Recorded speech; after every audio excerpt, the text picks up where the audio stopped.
자, 오늘 죄는 틈새로 들어온다라는 제목으로 말씀 증거하도록 하겠습니다.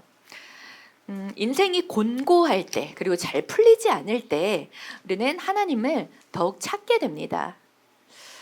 그러나 인생이 순탄하고 그리고 성공 가도를 달릴 때는 도리어 하나님을 찾지 않게 되는 경우가 허다합니다. 세상에서는 성공이지만 하나님과의 관계에서 멀어지는 그러한 모습들을 우리가 볼 수가 있습니다. 그렇다면 과연 이것이 성공일까요? 하나님께 가까이함이 내게 복이라. 고난 가운데 하나님을 더 가까이 찾게 된다면 이것이 바로 축복입니다. 축복은 다른 것이 아닙니다. 하나님이 함께 하시는 것이 바로 축복입니다. 다윗의 인생을 우리가 얘기할 때 빠지지 않고 등장하는 두 사람이 있습니다. 우리 모두가 그리스도인도 비그리스도인도 다 알고 있는 두 인물이 있습니다. 그 두 사람은 골리앗과 바로 밧세바입니다. 두 사람은 상당히 대조적인 그러한 인물입니다. 골리앗은 매우 잔인하고 포악했었던 그러한 사람입니다. 그리고 밧세바는 매우 아름다운 여인으로 등장을 하죠. 이 밧세바 골리앗 이 사람들의 또 공통점도 있습니다. 바로 다윗을 하나님과의 관계에서 어떤 관계였는지 또 하나님을 어떻게 신뢰하고 또 믿고 나아가고 있는지 그러한 다윗을 저울대 위에 올려놓게 만드는 두 인물이 바로 골리앗과 밧세바였습니다. 다윗이 골리앗을 만났을 때 그때 소년이었지요. 그리고 무명의 양치는 소년이었습니다. 목동이었습니다. 다윗이 밧세바를 만났을 때는 다윗이 50세가 넘는 중년이었고요. 이스라엘의 왕으로 그리고 세상의 중심이었고 성공의 절정기를 맞이할 때였습니다. 다윗이 골리앗을 만났을 때는 믿음의 야성에 있어서는 절정의 모습, 믿음으로 충만한 상태였습니다. 밧세바를 만났을 때는 다윗이 기도를 떠나 있었고 영적으로 해이했었던 그러한 상태였습니다. 다윗의 먹구름은 바로 환경이 편안하고 또 풍요롭고 그리고 성공의 길을 달리고 있을 때 그때에 찾아오게 됩니다. 유진 피터슨 목사님은 이러한 다윗의 상태를 그는 영혼의 빈혈 상태였다라고 말을 합니다. 세상을 정복했지만 정욕에는 정복을 당했습니다. 다윗의 타락은 정치적, 경제적, 군사적 이 모든 것들을 승리했었던 정상의 자리에 있을 때 최정상의 자리에서 넘어지게 됩니다. 권력을 거머쥐었던 사회 지도층 이러한 윤리적인 타락을 이르는 말로 성공한 사람들 이러한 사람들이 자신의 모든 상황을 내 힘으로 통제할 수 있다, 컨트롤할 수 있다라는 자만에 빠졌을 때 일어나는 현상을 바로 밧세바 신드롬이라고 합니다. 과도한 자신감에 있어서 현실 감각이 흐려지게 되는 것입니다. 자신에게 동일한 윤리적 기준을 적용하지 않을 것이라는 그러한 착각에 빠져버리는 그러한 상태를 밧세바 신드롬이라고 합니다. 밧세바 이름도 사실 살짝 애매합니다. 바스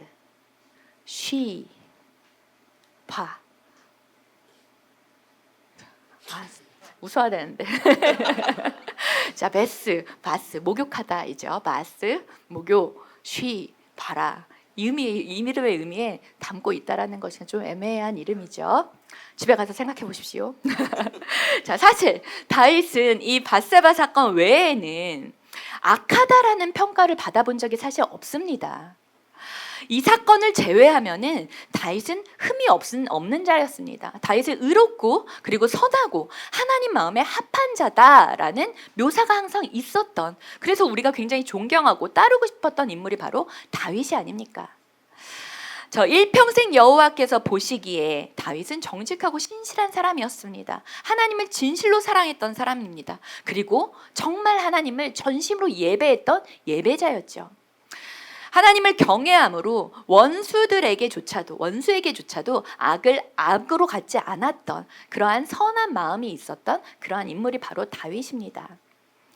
다윗은 훌륭한 지도자였습니다. 그리고 다윗은 예배자였습니다. 다윗은 이스라엘의 왕이었습니다. 그가 그런데 그러했던 다윗도 한순간에 와장창 무너지는 모습을 오늘 말씀 속에서 우리가 볼 수 있습니다. 간음과 살인을 연쇄적으로 저지르게 되는 것입니다. 이것은 다윗만의 이야기가 아닙니다.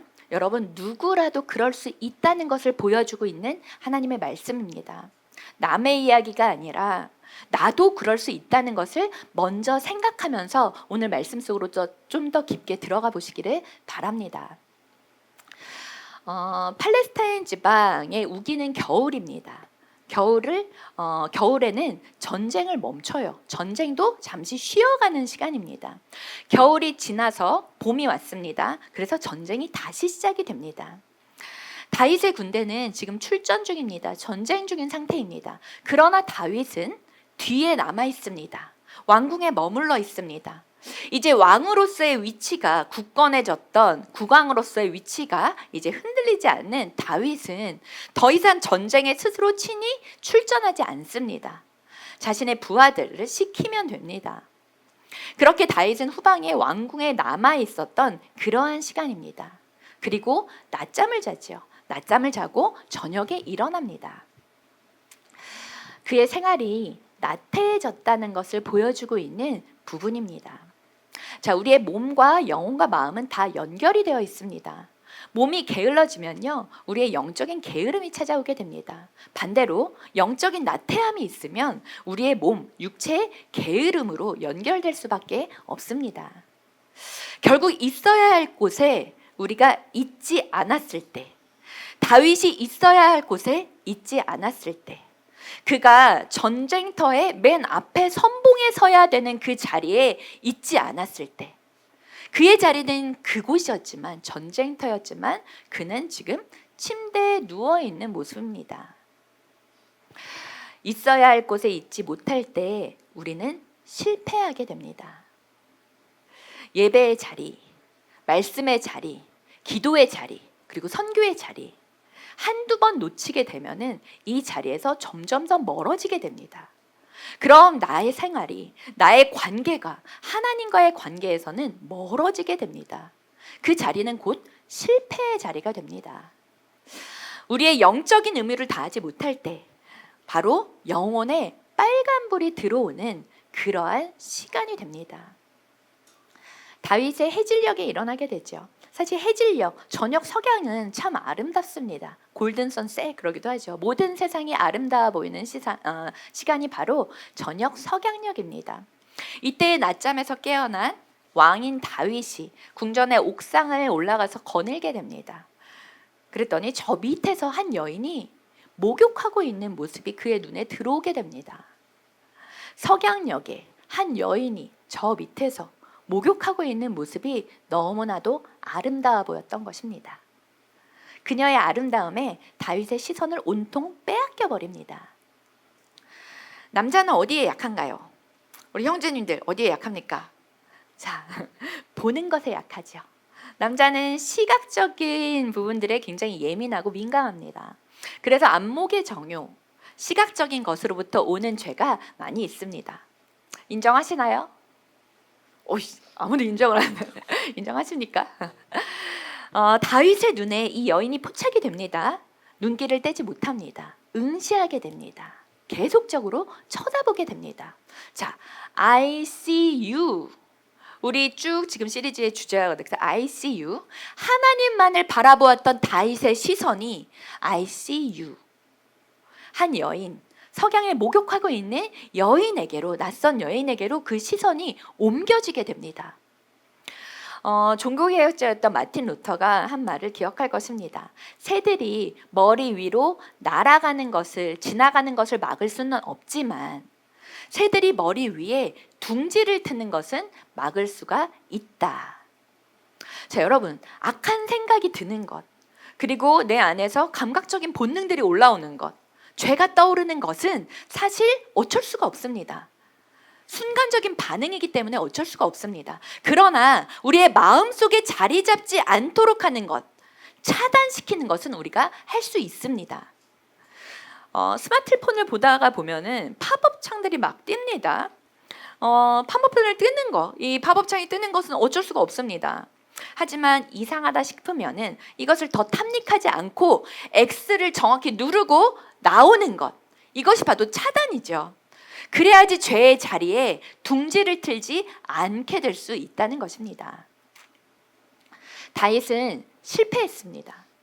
보았고 품었고 그리고 실행에 옮겼습니다. 신하를 보내어서 누구인지 알아보게 합니다.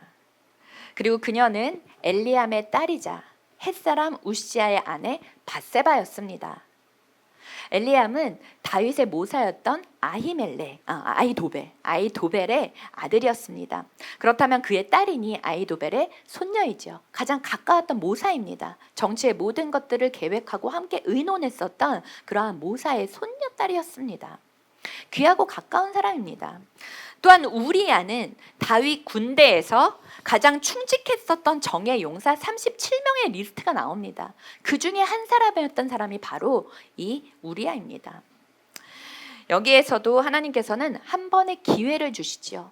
이 밧세바가 누구인지를 알려주십니다. 자신의 충신이었고 그리고 자신의 모사의 손녀였고 가까운 사람이었고, 그렇다면 이 상태에서 먼저 한번 차단할 수 있어야 했습니다. 그러나 다윗은 여기에서 멈추지 못합니다. 그녀를 데려오게 합니다. 그는 왕이지요. 왕의 명령에 누가 거역을 하겠습니까?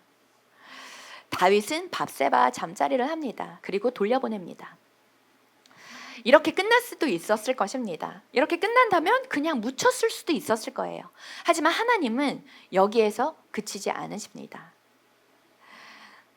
얼마 뒤에 밧세바가 자신이 임신했다는 사실을 사람을 통해서 보내어서 알리게 됩니다. 이러한 문제들을 해결하는데 굉장히 능수능란해진 왕이었던 다윗은 바로 요압 장군을 부릅니다. 요압을 시켜서 밧세바의 남편이었던 우리야 장군을 전쟁터에서 다시 불러들입니다. 왕궁으로 들어오게 합니다. 전쟁에서 왕의 명령을 듣고 왕궁으로 돌아오게 되죠. 다윗의 계획은 전쟁 중이었던 우리야를 불러들여서 그리고 한 달의 휴가를 주고 집에 보냅니다. 집에서 쉬게 하면서 아내와 함께 할 것을 요청할 것입니다. 그러면 임신 사실이 감추어질 수 있고 그리고 다윗과의 관계에서 임신되었던 사실이 은폐될 것이라는 그러한 작전을 짠 것이기 때문입니다. 그러나 이 충직한 용사였던 우리야는 궁전 안에서 함께 저녁 식사를 합니다. 그리고서 집으로 돌아가질 않아요. 궁전에 있었던 신하들과 함께 그 밤에 같이 궁전의 문가에서 잠이 듭니다. 돌아가지 않습니다. 그래서 다윗이 묻습니다. 왜 집에 가지 않느냐? 편안하게 집에 가서 쉬라고 휴가를 주는데 왜 집에 가지 않느냐라고 우리야에게 묻습니다. 그때 우리야가 이렇게 대답합니다. 사무엘하 11장 11절 말씀 우리 같이 한번 읽어볼까요? 시작. 우리야가 다윗에게 대답하였다. 언약궤와 이스라엘과 유다가 모두 장막을 치고 지내며 저의 상관이신 요압 장군과 임금님의 모든 신하가 벌판에서 진을 치고 있습니다. 그런데 어찌 저만 홀로 집으로 돌아가서 먹고 마시고 나의 아내와 잠자리를 같이 할 수 있겠습니까? 임금님이 확실히 살아계심과 또 임금님의 생명을 걸고 맹세합니다. 그런 일은 제가 하지 않겠습니다. 자, 이 정도로 충직했었던 신하 우리야입니다. 우리야는 햇사람이었습니다. 햇사람이라는 것은 히타이트족 이방인입니다. 이방인이 개종을 했고 이스라엘의 군인이 된 것입니다. 그런데도 이렇게 충성스러운 그러한 군사가 되었다는 것은 그동안에 다윗이 굉장히 군사들을 잘 훈련시켰다는 거죠. 이 말을 듣고 또 오늘 성경에 우리가 읽었던 11절 말씀을 보면은 마치 예전의 다윗의 모습을 보는 듯합니다. 그렇게 충성스러웠고 그리고 용맹스러웠던 다윗의 모습이죠. 다음 날도 다윗은 우리야를 부릅니다. 저녁 식탁을 같이 하면서 술에 취하게 만듭니다. 술을 마시고 먹고 또 그렇게 해서 보냅니다. 이때도 술에 취한 상태에서도 우리야는 집에 가지 않습니다. 신하들과 함께 잠을 잡니다. 자신의 계략이 전혀 먹히지가 않게 되는 것이죠. 다윗의 계략이 계략대로 되질 않습니다. 그래서 다윗은 요압 장군에게 편지를 씁니다. 그것을 우리야 편에 함께 보냅니다. 사실 그 편지 속에는 우리야 장군을 최전선에 가장 치열한 전투에 놔두어서 죽게 하라라는 것이었습니다. 그곳에 배치하라라고 쓰여져 있습니다. 그 뜻을 무엇인지 모르는 요압이 아니었을 것입니다. 근데 그 편지를 우리야 편에 들려서 요압 장군에게 보내는 것입니다. 사실 얼마나 악랄한 일입니까? 다음날 전투에서 바로 우리야는 전사하게 됩니다. 그의 죽음을 알리는 정갈이 옵니다. 우리아의 아내 밧세바가 그 소식을 전해 듣게 되고 슬픔 가운데 생각하면서 애도하게 됩니다.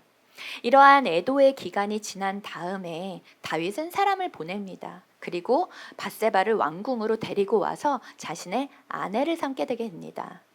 시간이 지나서 아들도 태어나게 됩니다.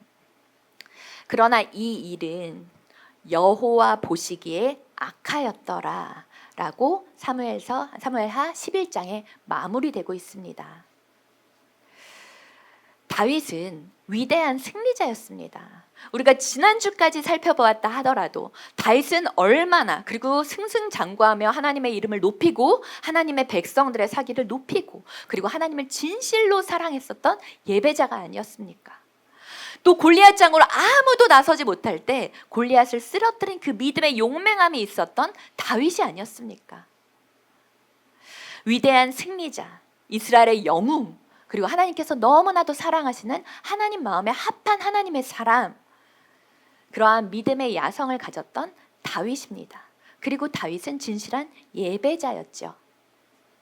그런 다윗이 간음을 저질렀습니다. 살인까지 저지릅니다.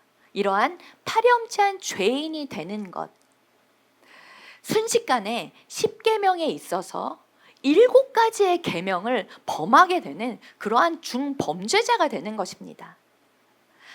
자, 여러분, 그러면 이 다윗은 그 다윗이 아닌가요? 이 다윗이 바로 그 다윗입니다. 이 다윗은 동일한 한 인물입니다. 이것은 인간의 본질을 그리고 인간의 단면을 굉장히 여실하게 보여주고 있는 대목이 바로 오늘의 말씀입니다. 인간은 한순간에 하나님을 향한 시선을 놓치게 된다면 영락없이 죄의 본성에 휩싸이게 됩니다. 죄의 본성에 사로잡히게 되는 나약한 존재라는 것입니다. 죄는 틈새로 들어옵니다. 죄는 틈새를 놓치지 않습니다. 우리가 영적으로 나태함에 빠져 있을 때 어김없이 죄는 문 앞에 와서 엎드립니다. 대기하고 있습니다.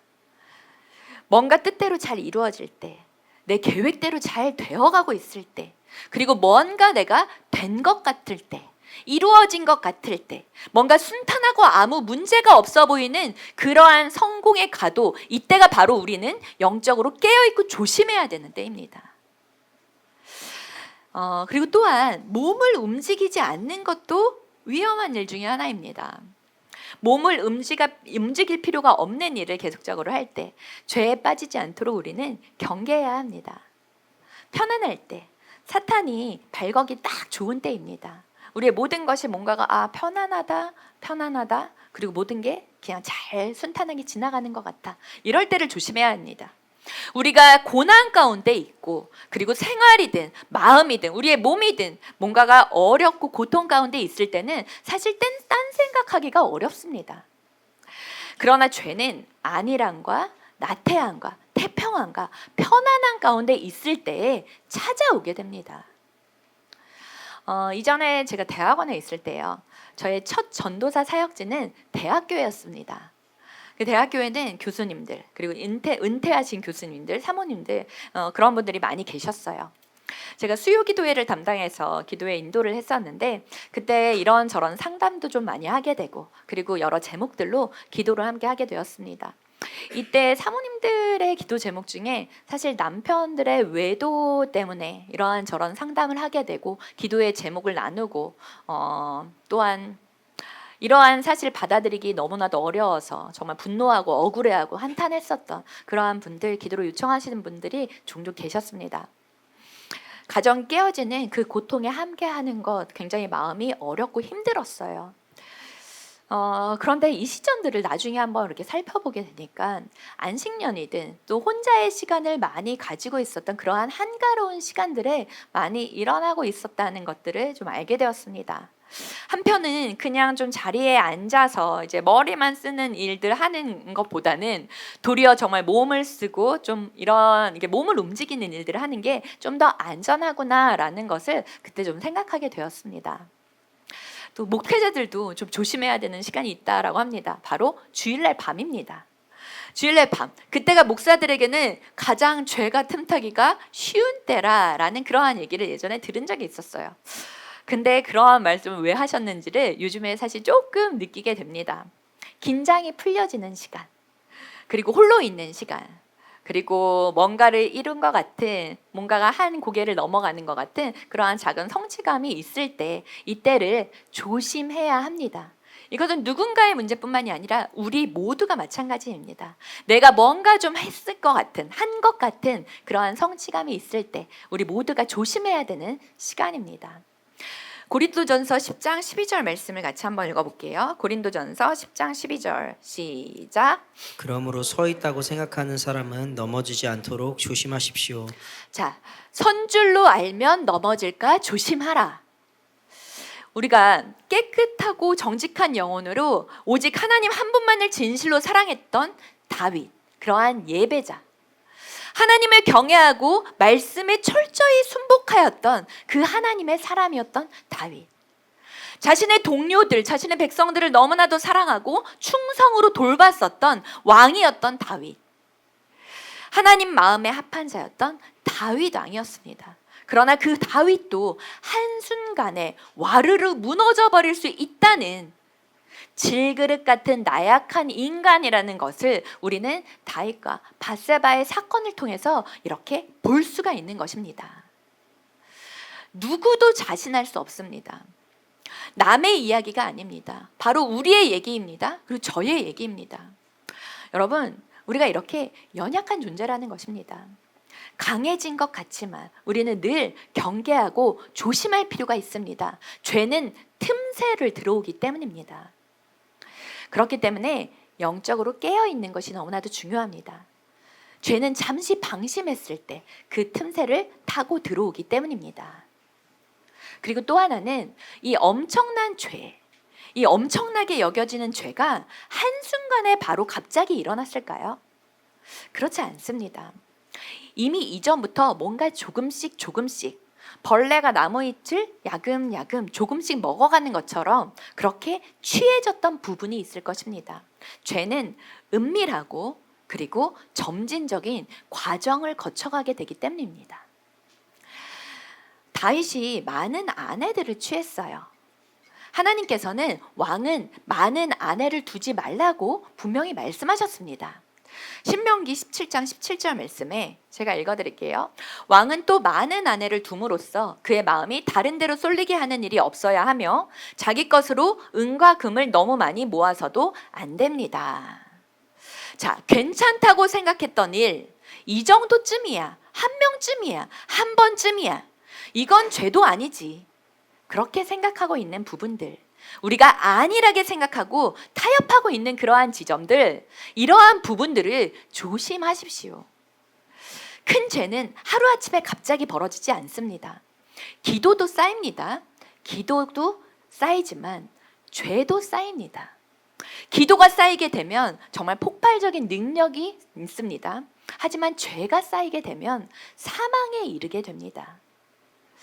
야고보서 1장 14, 15절 말씀입니다. 야고보서 1장 14, 15절 같이 읽을까요? 시작. 사람이 시험을 당하는 것은 각각 자기의 욕심에 이끌려서 꿰매 빠지기 때문입니다.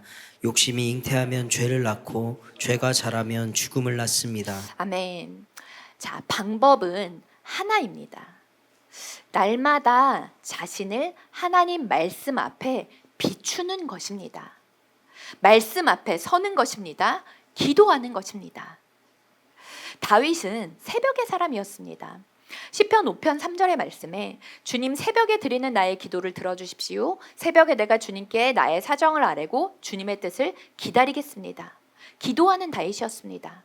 자, 시편 143편 8절 말씀을 보면 내가 주님을 의지하니 아침마다 주님의 변함없는 사랑의 말씀을 듣게 해 주십시오. 내 영혼이 주님께 의지하니 내가 가야 할 길을 알려 주십시오. 아침에 기도하고 말씀으로 자신을 비춰봤던 그러한 다윗이었습니다.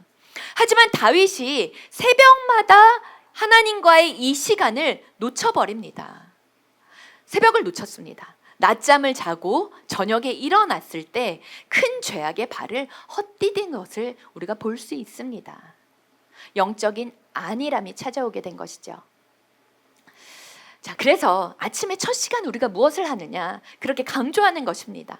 아침에 눈 뜨고 첫 시간 내가 무엇을 보느냐, 무엇을 듣느냐, 무엇을 생각하느냐, 이 시간이 정말 하루의 승패가 갈리는 시간이라는 것입니다. 눈 뜨고 첫 시간을 드리는 예배 무엇입니까? 샤이니 모닝, 아침 예배, 우리의 영혼을 안전하게 이끄는 길입니다. 아침을 이렇게 드려도 솔직히 하루가 온전하게 주님께 드려지기에, 주님 앞에 서 있기에 사실 위험합니다. 하물며 예배 없는 아침, 말씀 없는 하루, 기도 없는 시작, 여러분 괜찮습니까? 여러분 살만합니까? 무엇이 더 못 살게 구는 것일까요? 우리의 아침을 다시 한번 주님께 드리기를 원합니다. 우리의 첫 시간, 정말 눈뜨고 하루를 하나님께서 주신 그 은혜의 시작을 주님께 드리기를 바랍니다. 주님과 함께 그 하루를 출발하시기를 바랍니다. 물론 점심시간, 저녁시간, 밤시간 중요하지 않다는 건 전혀 아닙니다. 하지만 우리의 지향점, 그리고 우리의 목표는 다른 것이 아니라 주님과의 연합이기 때문입니다. 주님과의 동행함이기 때문입니다. 주님과 하나 되는 것, 우리의 모든 삶의 지향점이다, 목적이 바로 주님과 하나 되는 연합에 있기 때문입니다. 나의 모든 삶이 주님 안에 속해 있는 것, 그리고 주님께서 나를 온전히 다스리는 삶, 그러한 삶을 우리가 바로 성령 충만한 삶이라고 하죠. 그렇기에 가장 중요한 시간이 바로 하루를 어떻게 시작하느냐, 하루의 첫 시간입니다. 이 시간에 깨어있는, 그리고 깨어있기만 한 것이 아니라 이 시간에 가장 탁월한 선택, 눈 뜨자마자 가장 첫 시간을 우리 주님께 드리는 것, 하나님께 감사로 제사를 드리는 것, 우리가 그 선택을 할 수 있기를 바랍니다. 시편 119편 9절 말씀 우리 같이 한번 읽어볼게요. 시작. 젊은이가 어떻게 해야 그 인생을 깨끗하게 할 수 있겠습니까? 주님의 말씀을 지키는 일, 그 길뿐입니다. 아멘. 자, 다윗의 넘어짐을 우리 기억합시다. 오늘 다윗의 범죄 우리가 다 함께 생각해 봅니다. 이렇다 할 편안함에 취하지 마십시오. 무언가 조금 됐다 그럴 때 더욱더 주님 앞에 겸손히 엎드리십시오. 감사의 제사를 올려드립시오. 선줄로 알면 넘어질까 두려워하라. 주님께서 말씀하십니다. 그리고 큰 죄는 하루아침에 일어나지 않는다는 것. 작은 죄가 조금씩 쌓여서 나를 침식시킨다는 것을 잊지 않으시길 바랍니다. 우리가 작은 선택 하나, 그리고 이번 한 번쯤이라는 타협과 안일함을 조심합시다. 거기에서 벗어나는 것. 오늘 굉장히 사실 불편한 메시지이기도 합니다. 쉽지 않는 메시지이지만 우리 누구나가 경계해야 되는 죄라는 것입니다. 죄는 멀리 있는 것이 아닙니다. 내 안에, 그리고 나의 빈틈에, 나의 안일한 틈에, 나의 나태한 가운데, 그리고 내가 생각하지는 못했던 그곳에서 죄가 틈새로 우리 안에 들어오게 되기 때문입니다. 한 아라비아 상인이 영하 40도 넘는 그러한 추운 겨울 사막에 천막을 쳐놓고 있습니다. 거기 안에서 편안하게 쉬고 있었습니다. 이동하는 중이었습니다. 밖에서는 낙타가 떨고 있습니다. 이 낙타가 내려진 천막을 잠시 이렇게 제키고 고개를 들이밉니다. 그리고 주인에게 말을 합니다. 고개만 조금 넣고 있게 해주십시오. 밖에 너무 춥습니다. 라고 청하였습니다. 그래서 주인은 못마땅하지만 이해한다, 동의했습니다. 그래서 머리를 넣어줬습니다. 그러더니 조금 있다가 이 낙타가 한다는 소리가, 내 코는 순은하고 얼굴은 괜찮은데 내 어깨가 몹시 춥군요. 그러니 제 어깨와 앞발도 좀 넣어주시면 안 되겠습니까? 라고 말하는 것입니다. 얼마 있다가 낙타의 어깨까지 또 앞발도 들어놓도록 허락을 해주었습니다. 조금 있다가 이 낙타가 살며시 주인에게 처량한 목소리로 말을 합니다. 자기의 몸을 밖에서 덜덜덜덜 떨고 있습니다. 몸도 조금은 넣어주면 안 될까요? 라고 애걸을 합니다. 머리는 따뜻하지만 나의 뒷몸은 너무나도 춥습니다. 불쌍히 여겨집니다. 할 수 없이 주인이 이에 동의합니다. 그래서 이제 낙타는 이제 몸까지 들어오게 됩니다. 다시 한번 얘기합니다. 나의 뒷다리, 엉덩이가 춥습니다. 여기까지 그냥 들어오면 안 될까요? 라고 주인에게 얘기합니다. 애걸을 하고 있는 그러한 낙타가. 그래서 주인이 얘기합니다. 그래, 안으로 들어와라. 이제 낙타는 다 들어왔습니다. 주인이 동의해서 뒷발까지도 이제 천막 안으로 들어왔습니다. 이 조그만 천막 안에 낙타가 다 들어왔습니다. 그때 낙타가 천막 안에서 말을 합니다. 주인님, 우리 둘이 여기에 있기에는 너무 좁군요. 주인께서 나가주시는 게 어떻겠습니까? 이렇게 말을 하는 것이었어요. 자, 여러분, 죄를 우리 안에 들여놓기 시작하면요, 죄가 나를 다스리게 됩니다. 죄를 우리 안에 들여놓기 시작하면요, 어느덧 죄가 주인이 됩니다. 죄와 타협하면 어느덧 들어와서 죄가 왕노릇하게 됩니다. 다윗도 넘어졌습니다. 우리라고 괜찮겠습니까? 제일 먼저는 하나님을 두려워하는 것, 하나님을 두려워하고 하나님을 경외하는 것이 가장 중요합니다. 하지만 그 다음에 두려워할 것은 우리는 죄를 두려워할 필요가 있습니다. 죄를 안일하게 생각하면 안 된다는 것입니다. 여러분, 저를 한번 따라해 볼까요? 제일 먼저는 자, 죄를 향한 시선을 돌이키자. 한 번만 다시 해볼게요. 죄를 향한 시선을 돌이키자. 자, 우리 작은 스마트폰 향해서 넘어가는 시선이 너무나도 많이 있습니다. 그 향했던 시선을 돌이킵시다. 자, 두 번째, 죄의 자리를 떠나자. 죄의 자리를 떠나자. 크고 작은 죄의 자리들에 나도 모르게 죄의 방석을 깔고 앉아있는 그 자리가 있을 것입니다. 그 자리를 이제 떠나십시오. 이 두 가지를 꼭 기억하시기를 바랍니다. 나의 연약함을 인정하는 것, 먼저는 나는 연약합니다라는 것을 인정해야 합니다. 죄에 강한 사람은 아무도 없습니다. 천하의 다윗도 이 죄에 무너지지 않습니까?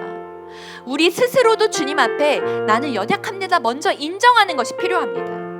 그리고 날 위해 죽으신 예수 그리스도, 이런 연약한 나를 위해, 나의 죄를 위해 나 대신 그 죄값을 치러주신 예수 그리스도를 바라보는 것, 예수 그리스도의 그 십자가를 붙잡고 바라보는 것, 그리고 겸손히 주님 앞에 엎드려서 주님의 도우심을 날마다 구하는 자들에게 하나님의 가호, 하나님의 지키심과 하나님의 도우심이 있을 것입니다. 아멘. 자, 세상과 죄에 타협하지 않고 오직 주님의 말씀, 주님의 말씀의 길을 오롯이 따르는, 한 걸음 한 걸음 주님의 길로 걸어가는 거룩한 주의 종들이 되시기를 주님의 이름으로 축원합니다.